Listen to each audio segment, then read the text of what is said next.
It's all about the Torah, right?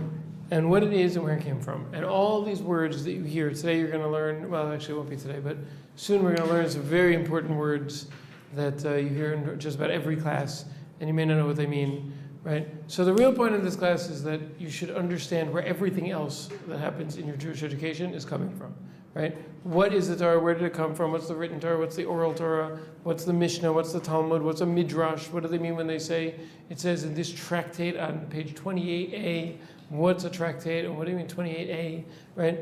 All of those words. Last week we talked about the 5 books of the written Torah, and we talked about the 5 books are broken up into, much here? What are the 5 books broken up into? Every week we read one. Parsha, good. Right? The Parshat Shavua means the Parsha of the week.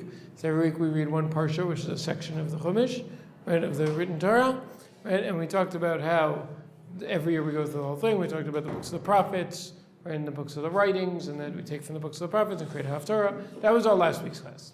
Okay? Now, we started this class by drawing on the board the important moment, if we want to talk about the giving of the Torah, is what happened at Mount Sinai. So we've spoken about the written Torah. Now, turn in your packet to the last page. Okay, we're going to see some very interesting things that are in the written Torah. Okay? Take a look. Let's start in the middle, where it says excerpt from Deuteronomy. Everybody see that?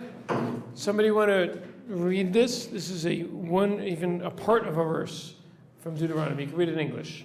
The verse, and you shall slaughter. Go ahead. And you shall slaughter your cattle and your sheep, which God has given you in the way I have commanded you, and then you may eat them. Good. What halacha, what Jewish law is this verse teaching us? Kosher. Good. What about kosher? The way you slaughter the animal. Good, right? Kosher animals need to be slaughtered in a kosher way in order for the meat to be kosher.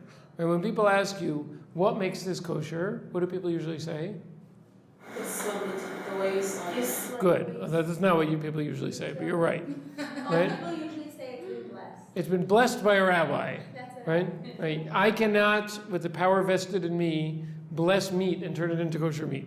Right? There's no such thing as being blessed by a rabbi. There is a blessing, a bracha, that one makes before slaughtering an animal in a kosher way, right? But that's not what makes it kosher. What makes it kosher is that it was a kosher animal, and the animal was slaughtered in a certain way, and then it was salted and prepared in a certain way, right?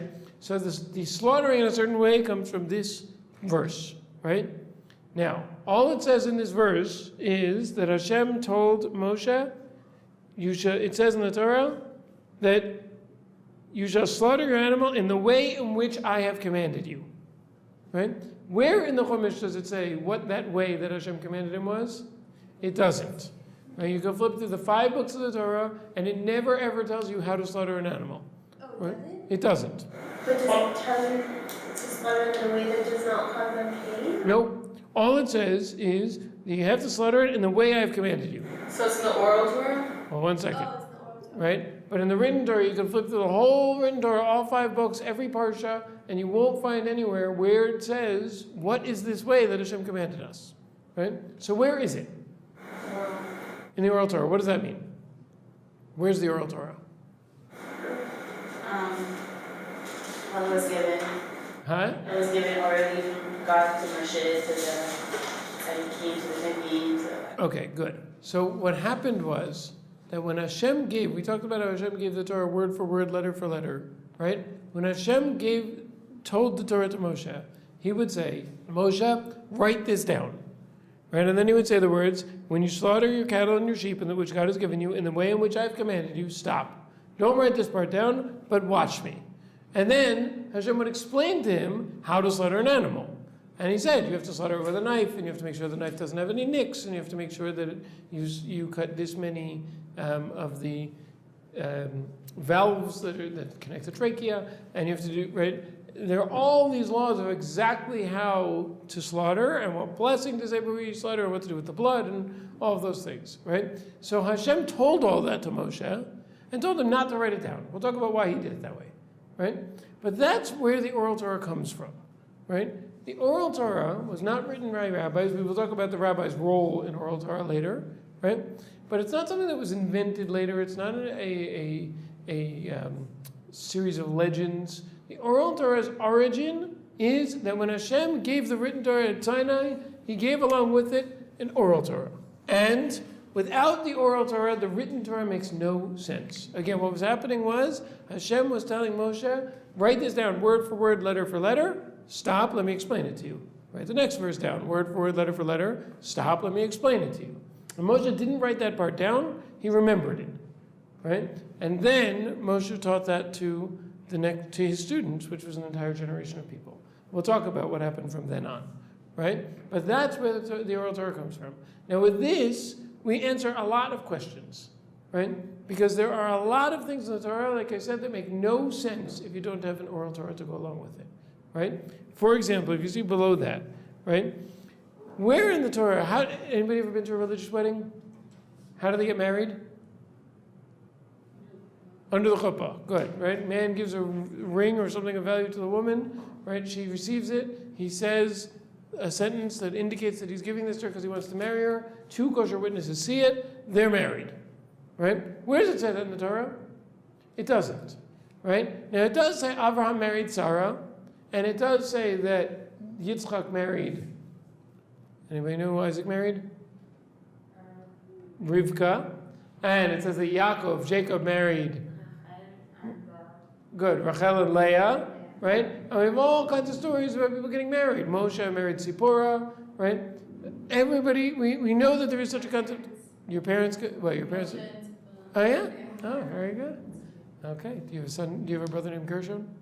No. Okay. Right. So, right, all kinds of, right, we know people got married, but it never tells us how to get married, right? The oral Torah learns from one verse almost all the laws of how to get married, right? But it doesn't say it in the written Torah, right? Also, you ever see anybody wearing tefillin? Yeah? Good. Where do they wear them? Good. On their arm and on their head. What color are they? Black. And is ever see anybody with pink tefillin? Not yet. Someday somebody's going to say yes. God forbid. Right? But, right, they're black. Right? What shape are they? Square. You ever see round ones? No. Right? What's inside them? Certain parchments. Right? If you look inside every set of tefillin in the whole world, hopefully, they all have exactly the same things inside them. And if you looked at them 100 years ago, or 200 years ago, or 500 years ago, or 1,000 years ago, they have exactly the same thing inside them. Right? So, where in the written Torah does it say you should wear tefillin? All it says in the written Torah is that men should wear something called totafot on their hand and between their eyes. That's all it says in the Torah. Now the word totafot, it turns out, is not even Hebrew. It's a contraction of 2 words from 2 different languages. Right? And nobody knew what that word meant. Right? And it doesn't say, it just says wear your hand on your hand and between your eyes. Right? What does it mean? So I should be wearing them here and here, right? But if you've ever seen somebody wearing tefillin, you've never seen anybody wear them there and there. And somehow everybody seems to know what totafot are and what color they are and where to put them and what's inside them, right? None of that is in the written Torah. That was all in the oral Torah, right? Now, by the way, there was a group of people, there were actually several groups of people, but the most recent one was a group called the Karaites. Anybody ever hear of the Karaites? Apparently there are a few wandering around somewhere still. But the Karaites were people who believed in the written Torah and they didn't believe in the oral Torah. Right? They said, listen, we can accept that there's a written Torah given by God, but we don't accept this oral Torah stuff. So they actually would wear their tefillin on their hand and between their eyes. Right? Now, I don't know how they knew what color it was. I don't know how they knew what to put inside it. I don't even know how they knew what tefillin was. I don't know how they knew who wears it and who doesn't. Right? I don't know how they knew that it's supposed to have straps on it. Right? Etc., etc. I don't know how they got married. I don't know how they did any of that, because without the oral law, none of this makes sense. But there were groups of people, the Karaites before them, the Sadducees, who tried to do this, and it didn't work. Right? Because Judaism without the oral law doesn't make any sense. Right? I often tell people, if you want to learn more about Judaism, there are a lot of great books I can recommend. But one book you should definitely not read to start learning about Judaism is the Torah. Right? At least not without commentaries.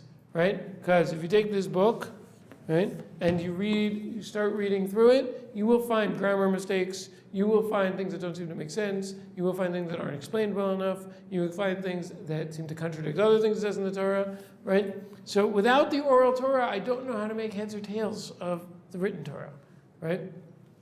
I'll give you another example, right? Everybody knows that prayer is a very central part of Judaism, right? Doing it in synagogue or not in synagogue, whether you pray once a day or twice a day or 3 times a day, right?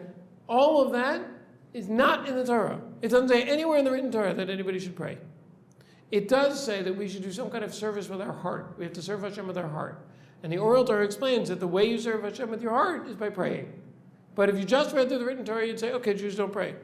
Because we don't have any time where it tells us that we should pray. We do find that people pray, but we don't find that we're told to pray, right? Okay, more, right? On Shabbos. So if you've ever kept Shabbos or you've ever been to somebody's house who keeps Shabbos, you know that they have all kinds of rules about what you can and can't do on Shabbos, right? You can't turn on the lights, and if you want to separate out the peas and the carrots, there's a way you can do it and a way you can't do it, right? And if you're playing with one of the kids and you say, let's build a puzzle, you might say, we're not allowed to build a puzzle, or you can't do it like that, you can't move that thing, right? All these laws, right? You're all familiar with this, yeah? What does it say in the Torah about Shabbos? It says one thing, 2 things. It says, number 1, you can't start a fire. Number 2, you can't do something called malacha. Now, what does malacha mean? Isn't that the commandments that you can't, that you're forbidden to do? Yes. It's like 36 of them. Good, 39, right? Good, but all it says in the Torah is don't do malacha, right? Now, the word malacha, loosely translated, means work, right? So you're not allowed to work on Shabbos. Okay, so I don't go to work. Fine. By the way, sometimes I do go to work, right? Because if Neve is having a Shabbaton and it's in her note, I would come and speak, right? Shir and I have spent Shabbos together, right? Right? So what does that mean? Am I violating Shabbos? It says don't work. I went to work, right? I'll tell you something else. If I want to pick up this table, and let's say it was a really heavy table, and I want to carry it up and down all the steps at Neve on Shabbos, can I do that? Yes. But if I go over here and I go like, can I do that? No, right? So this word work obviously is much more complicated than the word work, right? And as Ariella said, there are 39 categories of it. Where does all that come from? Not one word about that in the written Torah. All it says is don't light a fire and don't do malacha, right? That's it. So everything we know about Shabbos is only because we have an oral Torah. And the last one that I listed here, there are many, many of these things we talk about. I'll tell you a few more. But it says in the Torah, ayin tachas ayin, an eye for an eye. What does that mean? What does it mean, an eye for an eye? Could mean a lot of things. Okay, well, what's the simple understanding? Like if you do something to someone, then they should do it back to you. Good, right? Specifically court, right? That if somebody's brought into court and we say he did something, we say, okay, well, if you did that to him, so we'll do the same thing to you, right? And there were systems, court systems that worked that way, right? So if somebody kills somebody, so let's say somebody knocks out somebody's eye, what should the punishment be? Well, that's true. We would do the same thing. Good, we remove their eye, right? Okay, that's literally what the words an eye for an eye mean, right? Has there ever been a Jewish court in history that's done that? Ever? Do we have any record of thousands of years of Jewish history of any court ever taking out anybody's eye because they were accused of taking out somebody else's eye? No, right? Do we take the Torah literally? We Jews, in general? Yes, we always take the Torah literally, right? Except this verse. This verse is not meant to be taken literally. How do we know? It says it in the oral Torah. The one, take an eye for an eye, right? If it didn't say that in the oral Torah, we'd be taking people's eyes out, right? If that's what the Torah said to do, right? But every Jewish court in history has known that this verse is not meant to be taken literally, even though we take everything else that's in the written Torah literally, right? How do we know that? From the oral Torah, right? I'll tell you something else, very, very interesting. What does, anybody know a little bit of Hebrew? What word is that? Chalav. Good, chalav. Right? What word is that? Chalav. Okay, good. Right? Except if I tell you that this one is spelled like this, and this one is spelled like this. Right? Now, what word is this? Chelev. Right? Now, what is chalav? Milk. What is chelev? Chelev is a type of fat that's found around the kidneys in an animal, right? The Torah says, what does the Torah have to say about chalav? Can you drink chalav? Yes, but not with meat, right? Now, chelev, this fat that's found in an animal around the kidneys, is a very serious prohibition. You may not eat it, right? Kosher animals, we remove anything that might have chelev in it, right? Is that fat? It's a certain type of fat, not all the fat, but some of the fat, right? These forbidden types of fat. It says in the Torah. It says in the Torah we can't eat the chelev, right? We don't know the reason for that, right? Now, has anybody ever seen a Torah scroll? Yeah? What's interesting about this in a Torah scroll? It doesn't have the vowels. Good, it doesn't have the vowels. So all the Torah says is that this is completely forbidden, is completely permitted, just don't eat it with meat. And this is absolutely forbidden. Don't ever let us find you ingesting this, right? Now, I have no way of knowing which one's which, right? It could be that the Torah says, thou shalt not, by a very serious punishment, thou shalt not ever drink milk, right? And the forbidden fats around the kidneys, eat them. Just don't eat them with meat, right? One could very easily read the Torah that way, right?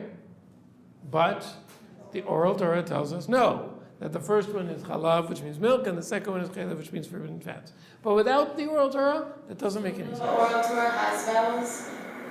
Yes, well, when it needs to, right? Meaning again, remember, the oral Torah is not written down. We'll get to the written down part. Today it's written down. But the oral Torah was not written down. It was explained, right? So therefore, Moshe would tell people, hey guys, this pasuk that says don't eat meat and chet lamed bet, it means don't eat meat and milk. And they would say, how do you know? And he would say, because Hashem told me, right?